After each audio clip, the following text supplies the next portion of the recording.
right, good people, we are back.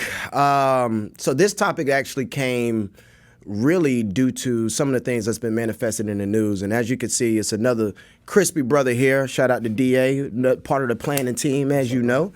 So what we're going to talk through really is going to be a few things. And it's going to be through the lens of legacy. It's going to be through the lens of inheritance. Even as I'm looking at this lens, like I want us to make sure that we focus on some of the financial aspects of this. But it is a topic that is, I would say it covers a multitude of areas, from sports to athletic departments, colleges and universities, all these different types of infrastructures. And so even as we go through this, your lens is going to be through the infrastructure you're probably most proximate to. So as y'all know, well, no, you may not know. So DA, before we jump into this, tell the folks about yourself, what you do, and who you rock with. So, DA O'Neal, born and raised Carrollton, Georgia. Specifically, as he mentioned, there's a lot of lenses in this topic we're going to discuss, but, you know, what I'm most proximate to is sports. Went to Mississippi State, ran track there. Been around sports all my life. As for IMC, Rewind and Jamaican music. Rewind, hola. What we doing?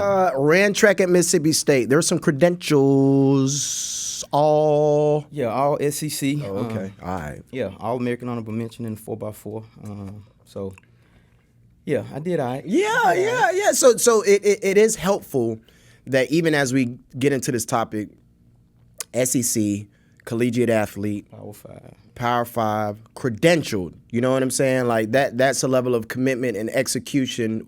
You know, when you are recognized, that means you're doing something different, right? And there's a level of excellence. And so, all right, I didn't want to cut you off, but I felt like that was important. Nah, I received that because, I mean, that was my intro into school. Like, there was no 529, you know, something set up. It was like, you getting a scholarship? Right. I'm going to get a job. Well, shout out to even jumping. Okay, 529. So real quick, for those that heard the letters but didn't know what that meant, a 529 is a bucket in which you could put money into for your children or for really yourself, that is for education, right? And so you have the ability to essentially set that money aside. It can be invested, and you can pull that money out with some tax benefits if you use it for school. So as DA mentioned, there's households and people that, I'm going to school. I got a 529. I got money in there. I'm just going to pull money out. You know, so most black families may not even know what that is. And so sports, athletics typically is going to be the route to college. Myself, I got a football scholarship. I ain't worry about school. I'm trying to play ball, go to the league, baby. Come on. All right, so as you can see, you may say, man, he got a crispy jacket too. Of course, yeah, he with the squad. IMC all day. So what you do with us? Look, I was about to say we started talking about money, so that was a perfect intro to what we do. And, you know, we could sit here for an hour and just talk about what we do, because it's so many variations of how we help people and work with people. But in a nutshell, we help create financial solutions for people in all tax brackets. Yep. My specific hats as it relates to the team is defensive planning specialist, so anything revolving around protecting your defense, so insurance, life insurance, income protection, long-term care, estate planning, just making sure that you got a strategy in place for when you're no longer here, or if worst-case scenario happens. And so that, and then, we got some great projects going on around financial education, so I'm a certified financial educator. And I do in-person instruction, help with training, and among other things in that realm. Yeah, so as you heard, the term hat was plural, multiple hats. And so from the defensive planning aspect, even when you think about insurance, no one goes to a football game and just watch the offense plays. Like, we got to see what defense is doing, make sure we win. Yeah. So it's very important and life-changing conversations that has been facilitated for a long time. And then as well, one of our lead facilitators with our Financial Freedom Project, as y'all know, that is a project that we have deployed in classrooms, elementary, middle, and high school. And so there's a lot of moving parts to that as well. All right, Big D. So this is what we're going to get into. All right. And shout out Chick-fil-A, not open on Sundays. And yeah, I don't know if they do sponsors, but hey, I know I'm not the Peach Bowl. Come on. You know what I'm saying? But, hey, we can make something shake, Dan. All right, so they say, all right, we're gonna talk about this topic. We're gonna talk. All right, it's Ed Reed. Let's get right into it. It's Ed Reed. Unfortunately, there's been some news that we've seen in regards of his status in the relationship with Bethune-Cookman University and his coaching status with the football team. Now, if you're saying Ed Reed, Isaac, who is that? I always want to be. We got folks all across the country that listen to us. So Ed Reed, let me look at my notes now. Ed Reed played football for the Miami Hurricanes. Now, this was in 2001. 2001. Now, gonna catch you a 30 for 30. Yeah. There's a 30 for 30 where you can figure out what happened during that time. And you'll see what type of cloth he comes from when it pertains to the style of play, style of communication, and why some of the things I'm going to articulate afterwards is what it is. He's a leader. Come on now. Yeah. Twice named All-American, spent a majority of his professional career with the Baltimore Ravens. And so, of course, at the Ravens, we all know the Ravens, when Ray Lewis and you just saw that sea of folks wearing black, it was scary. It was, if you was on offense, you didn't want to see them, right? And so just a legend in itself. Selected as Defensive Player of the Year. I believe he was drafted first round as well. He was drafted first round. And I'm just speeding through this so we could get to the element. But this is the situation.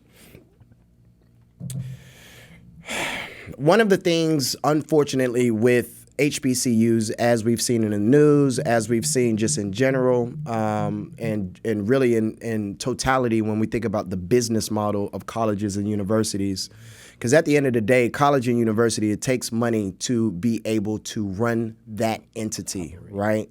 You have space in which these kids are living. You have meals that you have to provide. You have landscape that you have to upkeep. There is, they have a water bill. They have a power bill, right? Like there is. You didn't even say tuition. Yeah, right. And so there's a number of things that the tuition covers that allows the student to be able to experience whatever educational experience that they're supposed to have at there.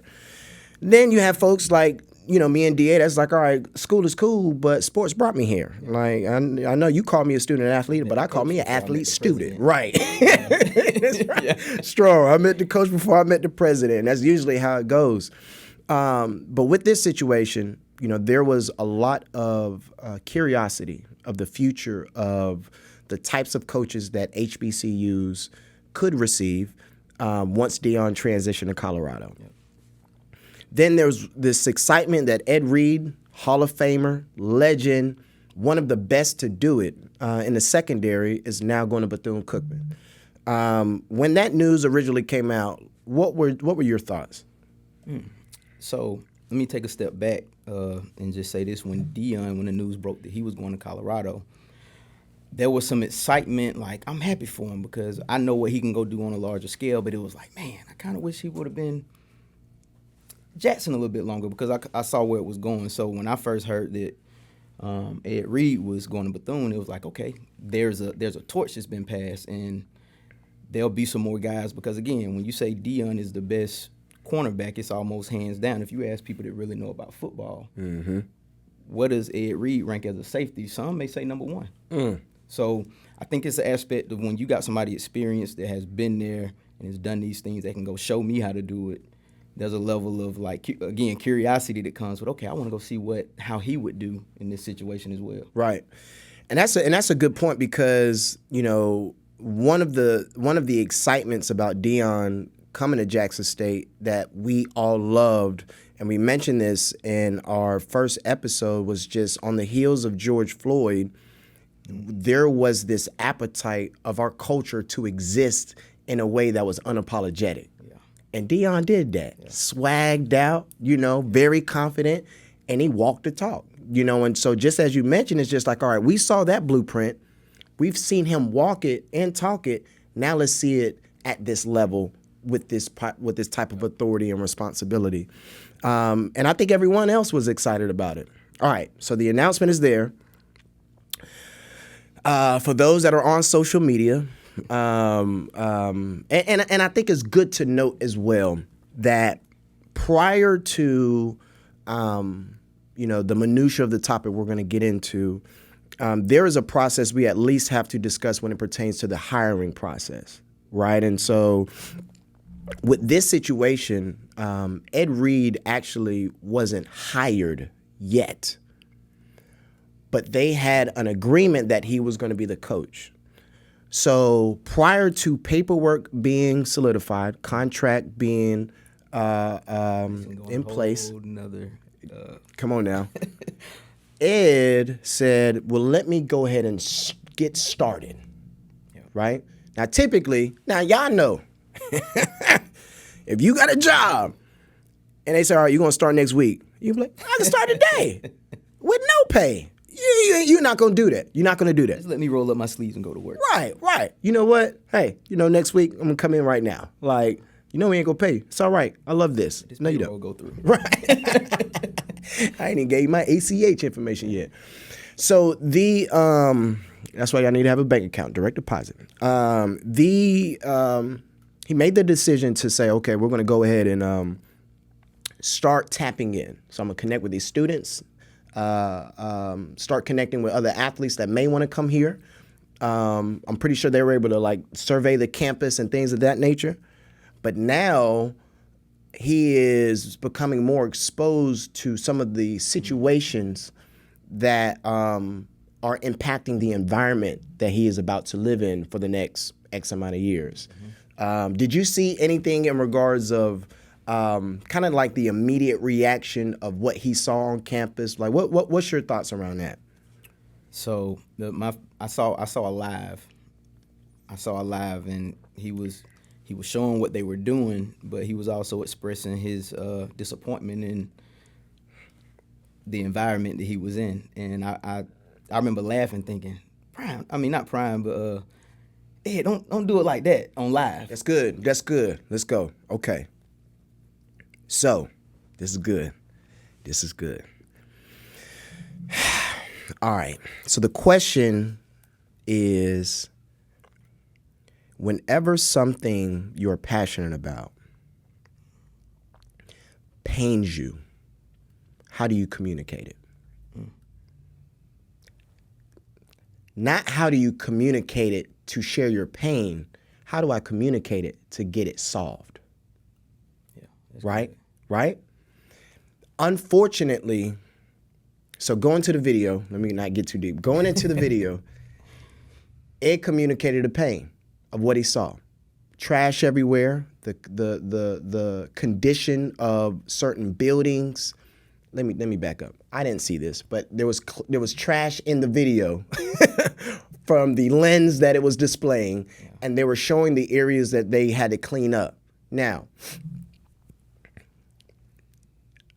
I believe that there was some comments in a video that triggered a response because he shared it, and there was some backlash on like, well, why would you put that out there? Mm-hmm. Right? It's kind of like those that said that, like, yo, I just invited you to my house and you opened the door and showed everybody that I ain't took the trash out yet. Mm-hmm. Wow. Yeah. Everybody. Man, hold on, bro. Keep that amongst us. Or at least tell me you about to take it out. Well, I don't know. But there was a reaction to where folks were upset that he said something. And then he got back on Instagram. And that's when he was a little colorful with his words. Yeah. But it was passion. Mm-hmm. He could care less about the words. He was thinking about them kids. Mm-hmm. And unfortunately, there was a misinterpretation of his passion because it didn't allow them to see the solution because of the way it was communicated. Yep. And so there was an offense that was taken. And I think what it does, it forces us to start thinking about, how did we get here? Mm-hmm. What is the process? How did we get here and what is the process? What did you see some of the conditions like they were mentioning when it pertains to like the football team and the players? Like what did you see on that? Yeah, and I don't want to go too far because I was going to bring up the fact that Please do. the short amount of time he hadn't even been hired, but you have kids that have spoke on impact that has happened in a short amount of time. But the athletes, the student athletes, with interview, they were Roland Martin interview, but they talked about using the same helmets, mold, having to wash their own equipment. I played football. I'm not putting on his helmet. No, sir. Yeah, nah. And you just used it. You know what I'm saying? Like, nah, like. And then the chin strap made me look, no, man, no, I need you to spray that with some, spray that with some rubber alcohol, bro. Like, nah, it is a one of the things that he said, he was like, man, Prime was right. And I think the comment is tied to the conditions of the resources. And as I mentioned, starting out, one of the things that we were talking about was inheritance. What are you inheriting? Because unfortunately, those football players, those athletes, they were inheriting items that did not reflect the condition or the excellence of the university or really the area in which they're currently in. And or they just didn't have enough items, right? Like, hey, we got 50 bodies, we got 30 helmets. Like, that's just it. So what is some of the underlining issues? So one question is, how do colleges and universities make money?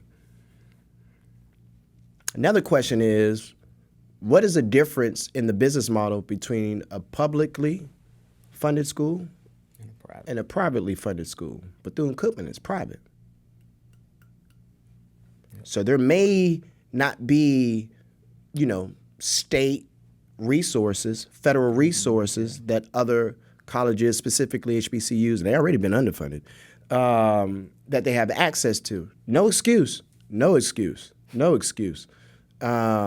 all, because you got this thing called alumni that should be supporting. But I think the biggest thing as we think about Ed Reed in this situation, and as you know, we like to tie this back into money. What is it that you have control over, authority over, ownership over that is going to be passed down? What is it that could be deemed valuable, but based off of the condition of it is going to dictate its value that could be passed down, right? And so, unfortunately, with the lack of, we'll just say, consistent communication, there has been an institution or a university that has created valuable people. Bethune-Cookman, that is come on now. Hey, that's married now. Hey now. Hey. You got some legendary folks, heroes and sheroes. So it's nothing on the institution itself. It's probably more so on the people that are responsible. And so, I actually would like Ed Reed. Would you? I hope. Come on, Ed. I hope they bring him back. I hope they bring him back. But unfortunately, I don't know the sequence of decisions. I don't know if this is on the athletic director. I don't know if this is on the president, because he's the interim president. Right. I don't know if this is who has the decision to say bring him back.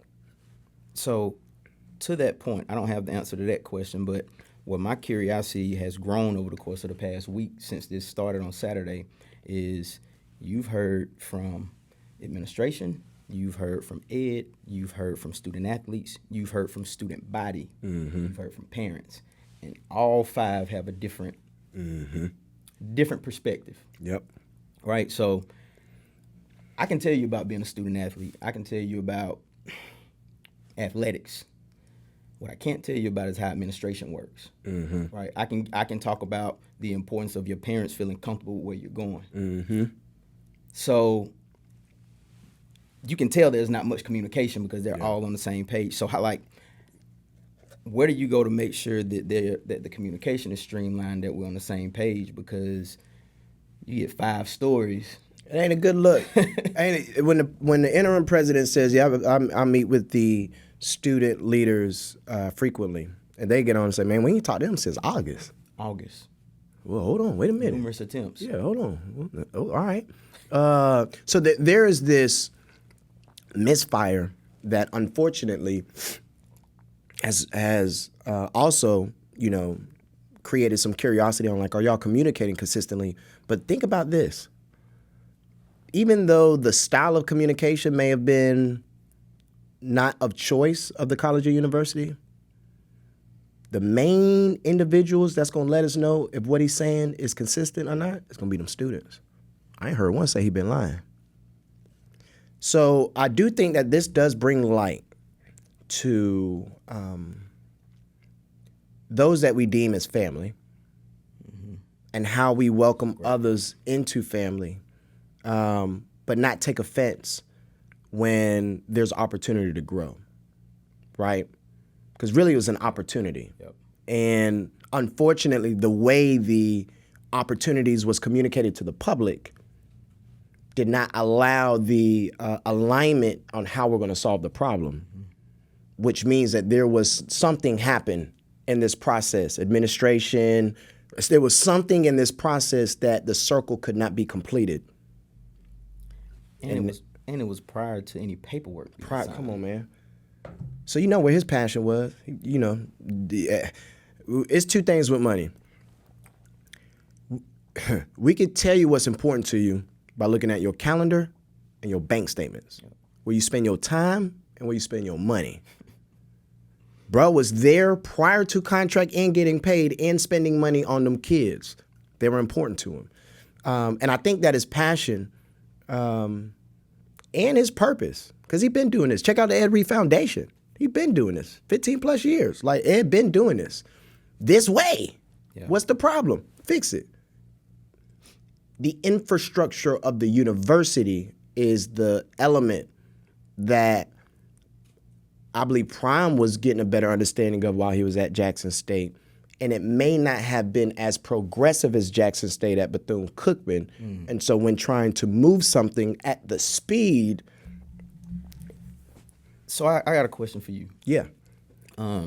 Because you think about, we work in financial services. We don't have on suits right now. We don't have on ties, right? Mm-hmm. And you have things when it comes to etiquette, right? You hear the term "dress like the job you want," right? Mm-hmm. And growing up, it's a certain way to do things, certain way to say things. So when you think about that, and you think about impact, right? Because we've seen where somebody may look the part, but like, where are the results? Where's the impact? Absolutely. So when it comes to etiquette versus impact, what are your thoughts on just? Because things are changing. You better say something, DA. Right? It's not you got to look this way to do this. If you're getting the job done and you're accomplishing something, like people lean into that now, right? And it's a transition, it's changing. So just what are your thoughts on that aspect? Because what you hear from leadership is he had played music with curse words in it, or you're not supposed to put this on a video. Like, I get not letting anybody into your house, but those are things you may say to a 17-year-old. Yeah. Yeah. So what are your thoughts on that versus the impact that when you talk to the student body, you see a protest going on? That's undeniable, right? Right. So right. What are your thoughts on etiquette versus impact? Yeah. Look, so DA knows this about me, especially who we glean from as well. Words are seeds. So I wanted to look up the definition of etiquette. So it says the customary code of polite behavior in society or among members of a particular professional group. And we all, you may not know. So that's etiquette. And let's look at impact definition. It's an excellent question. The action. You can stop. The action of one object coming forcibly into contact with another. Etiquette versus impact. To your point, etiquette has become less of a priority on how we deem what is impactful. Because of in my opinion, the way the world has shifted out of the normal way of making money. Prime example. Like, so typically, so etiquette would be go to school, get a job, get a pension, white picket fence, right? Things were changing financially in regards of how you can make money. Now you have more folks starting businesses. Then you have more folks getting into different industries that, like, no, I actually didn't go to school. No, I actually dropped out. Well, I actually studied in history, but I'm in banking. Like, hold on, what? Like, the equation wasn't, the math wasn't mathing. You know what I'm saying? Like, hey, what? Hold on, he got a V-neck on. Hold on, no. Steve Jobs wearing the same clothes every day. I ain't seen him in a button down yet. Come on. Like, what we doing? Mark Zuckerberg. I think he still got the same T-shirt from high school he wearing. You know what I'm saying? Like, it's so. Now, impact. So etiquette is this recognition, in my opinion. There is I could see etiquette playing a role in recognizing a culture that is welcoming you, right? So if I go to another country and etiquette is to take your shoes off before you walk into the house, I'm gonna practice that. Yep. You know what I'm saying? But if it's for industry specific type or, in order to do this, you gotta, nah, I'm cool on that, bro. Like, what's the impact? Because you look that way, but you ain't doing nothing. You know, and so, you see what I'm saying? But there is this balance. Because like you said, I'm like, dang, I'm with Ed 100% on the impact he is going to make on kids' lives. Mm-hmm. But there is this balance of etiquette on how you communicate to ensure your impact isn't disrupted based off miscommunication. Yep. You know what I'm saying? And the miscommunication could be misinterpreted because of the etiquette. Yep. So it's something that you don't ignore, you just don't give it authority. Yep. You know what I'm saying? So I don't ignore the fact that we're talking about money and typically they got ties and button-downs on. We got those too. Yeah. You know what I'm saying? We just don't give it authority. Yeah. One more line on that impact. So I think it's a good question. I think that's something that we always going to have to measure because impact, one of the words that on the definition that I don't want to gloss over is violent. It doesn't have to be violent physically, but it may be violent mentally. So the impact you're looking to make in regards of like the issue you're looking to solve and the problem you're looking to solve, it gives you so much stress that it seems violent. That's why you come with so much passion. That's why I feel Ed. Yeah. Because these kids would get murdered if they had nothing else to do. Mm-hmm. Or get locked up. Back to what we talked about, black kids, when it comes to sports, it's more than just a game. Sometimes it's survival. Where we about to go in 8 minutes is to make sure these kids don't go back to where they were, jammed up. 8 minutes. In 8 minutes. And won't play about that. Straight up. So I felt it. I was just like, you should say that to me. But when you share that publicly, we'll just, and he acknowledged it. He was like, I probably shouldn't have. Yeah. But it was just when you get stirred up and you use your own resources, and it seems like those that are here for the kids may not be operating in their best interest, man, that fits are gone. Yep. Now and I know the president said Christian University. Well, I think this is a great opportunity to display your principles, but also reflect love and grace at the same time. You know what I'm saying? Don't go script. We'll see what happens. All right, I did say 8 minutes, so they probably like, all right, I'm gonna count 8 minutes from now, buddy. Gonna be later than that. Any closing remarks? Anything? Again, we're gonna be doing a lot more of these, y'all. So just hold on to your seatbelt. I just hope it gets resolved for the betterment of all parties involved, right? Because everybody has to move forward. You don't want this to turn into a situation where people are shying away from attending Bethune Cookman. You don't want the sports programs to go down, and you also want Ed to be able to rebound from this because you can tell he's bothered by it. Yeah, some people may say it's emotion, but it's pain. Even I heard a gentleman on his team trying to speak for him, and he kept going back to the camera, and it was just like he's hurting. So I just wish all parties involved, get this figured out. Absolutely, and I'm thinking about those kids that Oh, I didn't even mention the kids. it's all good. Those that look, because if Prime or Ed Reed, I can name a few other athletes. They say, hey, we finna go to Prairie View. We finna go to Miles College. We finna say say no more. Let's go do it. And you just saw what Prime just did. Yeah. Because one of the things about athletes, like athletes that they know they're dogs, like, okay, all this aspect of like being like you're the person you looked up to is now your coach. That's different. Yeah. Usually it's like, man, if I could get one workout with him. Yeah. If I could meet him. Period. Right. Yeah. Right. Like, and so the fact that, they have the ability to spend time with these young men, those that have been in their seats, they know that they are going to be more of a father than they are a coach. Yep. And so those kids that said, I'm with you, coach. It's a whole different podcast right there. Too. Right. Like, just because you can go so much deeper into that. And even the aspect of, like, let's talk about the scholarship situation. If I've signed a letter of intent, I don't even know who my coach is. I may not be able to leave now. Yep. Or place that I might have gone to instead, they fill that spot. Yep. So, and that's where when he speaks on that, I'm like, man, I feel you, because he said, I got 8 kids that came because of me. Come on, man.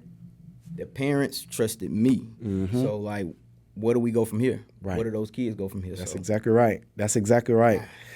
All right, y'all. So, look, we got to get to work. And it is his work, too. Yeah. I'm thinking that. But we'll follow up with some more. Make sure y'all subscribe.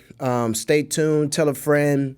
And then if there's any like additional topics you want us to wrap on, because there absolutely there's always a money residue in every situation, right? And so it could be from politics. Of course, there's money in business. It could be in sports. It could be in college or university. It could be in education. It could be in you name it, right? Like even on different history lessons, the question is, all right, but who paid for all that? Yep. That's what we're talking about right now. You find that answer, you'll find the truth a lot of times. Absolutely, because everything that he brought up was money related. Yeah. The condition of the building, his office, so. Money plays a role in our life. We just can't allow it to play have the major role. I heard I was listening to Dame Dash earlier, and then we'll slide. He said he weren't yelling, y'all.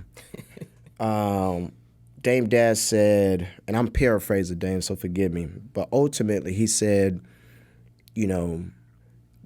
I'll show you a poor person that says that their wealth is in money. He said, my wealth is in spending time with my family. Come on. If you think your wealth is just in money, you're poor. Oh, yeah.